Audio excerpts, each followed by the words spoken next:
ngendorse selebgram terkenal tapi kok zonk? Hai guys, dalam dunia bisnis, marketing itu salah satu yang terpenting buat ngebesarin bisnismu. Alih-alih nyoba promosi sendiri, Kak Yesa ngide bayar selebgram buat ngepromosiin bisnisnya.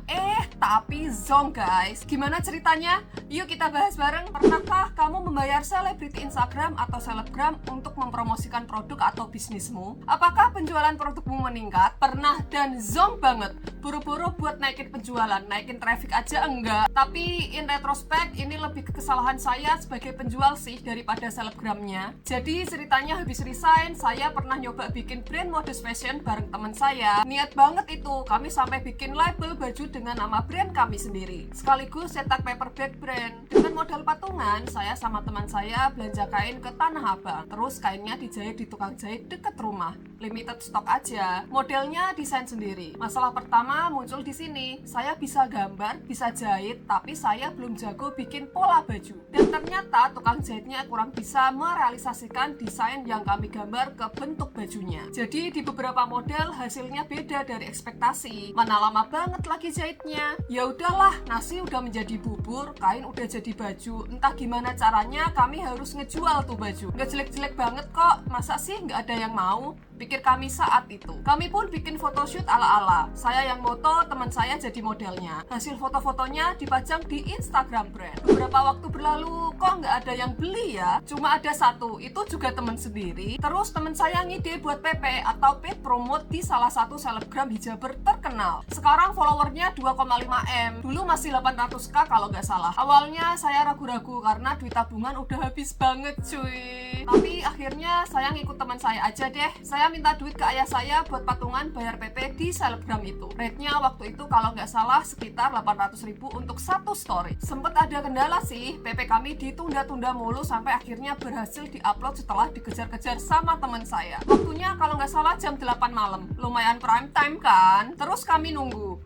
PP-nya take effect. Rada deg-degan rasanya, ngebayangin order bakal banjir sampai kami kehabisan stok. Manisnya hayalan tapi pahit kenyataan. Berkali-kali saya refresh feed Instagram brand kami. Ada kali ya 5 menit sekali, tapi menit menjadi jam berganti hari, nggak ada satupun orderan yang masuk. Saya cek insight pun nggak ada sedikit pun peningkatan traffic cuy. Literally flat grafiknya. Sayang banget screenshot insightnya saya cari-cari nggak ketemu. Kebiasaan ngapus-ngapusin kenangan pahit soalnya. 800.000 pun hangus gitu saja. Saya suruh teman saya mintain insight dari story si selebgram, tapi nggak dikasih. Jujur saya sempat kesel banget sama si selebgram waktu itu. Ngerasa ketipu jumlah follower yang fantastis itu. Tapi looking back, saya merasa emang kurangnya di saya sih.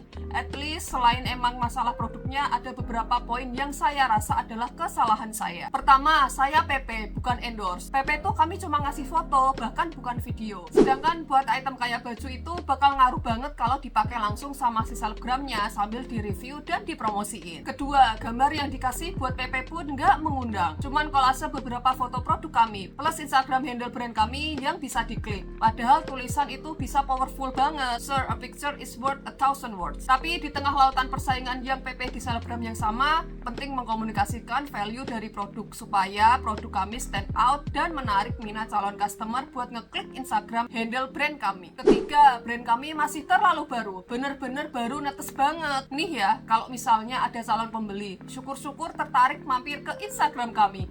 Ngelihat postnya baru 9, minim informasi produk, nggak punya link e-commerce, nggak ada testimoni produk, apa ada yang mau beli? Saya sendiri pasti ogah, tapi kami malah terlalu buru-buru PP di selebgram dibanding matengin produk sama marketing instrumen kami. Apalagi ya, mungkin ada yang bisa nambahin tips and trick promosi produk pakai influencer marketing. Anyway, kayaknya emang bisnis isn't for everyone. At least not for me I guess. Setidaknya itu hikmah yang saya ambil setelah beberapa kali gagal bisnis. Nah ini nih, bisa jadi pelajaran nih guys buat kalian yang baru memulai bisnis. Biar gak ngelakuin kesalahan yang sama kayak yang Kak Ayesa lakuin. Gedein dulu produknya, banyakin promosi sendiri, testimoni. Kalau udah banyak nih, baru deh endorse selebgram. Jangan kebalik ya. Nah gimana guys menurut kalian? Ada yang tertarik memulai bisnis? Atau udah pada punya bisnis nih? Coba sharing tips and triknya di kolom komentar ya. Dan seperti biasa, subscribe untuk info menarik lainnya. Bye-bye!